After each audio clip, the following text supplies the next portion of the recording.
প্ৰিয় বন্ধুবৰ্গক মোৰ টকা লৈ পেলাই প্ৰমোশ্যন কৰিবলৈ অহা নাই, দেখিবলৈ খাব। 50 টকাত মাছ ভাত বা মাংস ভাত বুলি ক'লে আপুনি চাগে আচৰিত শুনিব। আজিৰ যুগত 50 টকাত বা মাছে মঙহে খাব পাৰিনে ভাত এসাঁজ?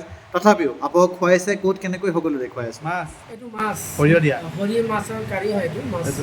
এইটো আমাৰ মটন হয়, ছাগলী মাংস, অসমীয়াত খাচী মাংস, ছাগলী মাংস। ঠিক আছে। এইটো হৈছে আমাৰ লাই শাক আৰু মূলা শাক এটা ভাজি। এইটো হৈছে আমাৰ শুকান মাছৰ এটা চাটনি।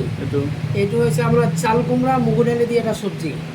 এইটো সৰু মাছৰ এটা চৰচৰি বুলি কয়। আৰু এইটো হৈছে আমাৰ কেঁচা চাটনি লোকেল, আমি যে ধনিয়া চনিয়া দি পেলাই বনাওঁ। এইখনৰ দাম কওক। এইখনৰ দাম মাত্ৰ 50 ৰুপিজ। 50 ৰুপিজ। বহুতৰ প্ৰশ্ন, 50 টকাত এনেকুৱা এখন থালি খোৱাটো বৰ্তমান মানে মূল্যবৃদ্ধিৰ যুগত অসম্ভৱ, কেনেকৈ খুৱাই আছে?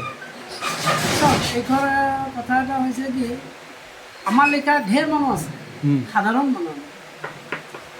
মানুহ কিছুমানে কি হয় ঘৰৰ পৰা ওলাই আহি হাজিৰা কৰে।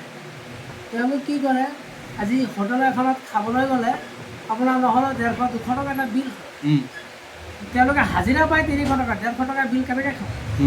সেই ভিত্তিত চিন্তা কৰি পেলাই মই নিজে খুব সাধাৰণ মানুহ, যে সকলোকে আহক, হাজিৰা কৰাৰ পৰা ধৰি চব মানুহে আহক, সকলোকে খাওক, পেট ভৰাই ভাত খাওক, মাত্ৰ মোক 50 টকা দিয়ক। কাঁহীখনত মাত্ৰ মোৰ 2 টকা বা 3 টকা পইচা থাকিলে হ'ল। মই আৰু এটা বহুতৰ প্ৰশ্ন, যে মাংস মানে একদম ফ্ৰেছ? একদম ফ্ৰেছ, আপোনাৰ কোনো চিন্তাই কৰিব নালাগে। মই মাংস 600 টকা, একদম পাক্কা 600 টকা কেজি কিনি আনো। ডেইলি 4 কেজি মাংস আনো খাচী, ব্ৰইলাৰ আনো আপোনাৰ 2 কেজি, মাছ আৰু 1 কেজি। ইয়াত প্ৰায় মোটামুটি মোৰ 200ৰ ওপৰত মানুহ সদায় খাই আছে। ঠিক আছে, এয়াই আছিল আচলতে বহুতৰ প্ৰশ্ন। তো খানাটো খাই লওঁ, তাৰপৰা ৰিভিউ দি আছোঁ ইয়াত। মই খাবলৈ লৈছোঁ, কিন্তু মই খোৱাৰ পূৰ্বে মোৰ চিনাকি ককাইদেউ এজন পালোঁ। মোক কৈছে তেওঁ সদায় খায়, তো আপুনি নিয়মীয়াকৈ আহে? তো কোনো খানাত কম্প্ৰমাইজ নাই? ইখনলৈকে আহিব পাৰে, একো সন্দেহ কৰিব নালাগে। 50 টকাতটো এসাঁজ ভাত আজিকালি সম্ভৱ নহয়। সঁচাকৈ গতিকে ইমান ধুনীয়াকৈ এসাঁজ ভাত ধুনীয়াকৈ দিয়ে, ইখনলৈকে আহিব পাৰে। ৰাইজ, এইখন মোৰ কাঁহী যি এতিয়া পূৰা চাফা হৈ গ'ল। আপুনি ক'ৰ পৰা আহিছে ভাত খাবলৈ? মানে ক'ৰবাত দেখি পেলাই আহিলে নেকি? আচ্ছা, আপুনি পাণবাৰী? আচ্ছা, কেনেকুৱা, ভাল পাইছে খাই? মোবাইলত দেখিছিল ন?